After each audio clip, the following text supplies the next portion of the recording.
Salt industry होती स्वराज्यातल्या लोकांची. ती सॉल्ट इंडस्ट्रीमध्ये काय करायचं, सॉल्ट बनायचा.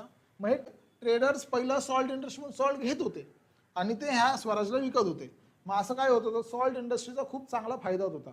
पण नंतर काय झालं, ह्या ट्रेडर्स लोकांनी काय केलं, पोर्चुगीज वाल्यांकडून सॉल्ट घ्यायला सुरुवात केली. म्हणजे बाहेर देशातून सॉल्ट इम्पोर्ट केला, ट्रेडर्सनी घेतला आणि हा स्वराजमध्ये विकायला लागले.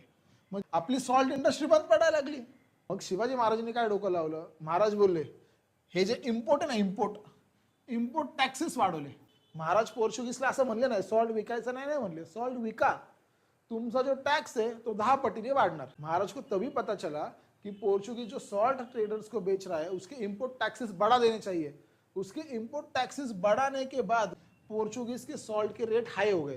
फिर वापस ट्रेडर्स क्या करने लगे, वापस ट्रेडर्स वापस कोकन के सॉल्ट इंडस्ट्री से सॉल्ट खरीदने लगे और फिर वही स्वराज में बेचने लगे. तो इतना दूरदृष्टि, इतना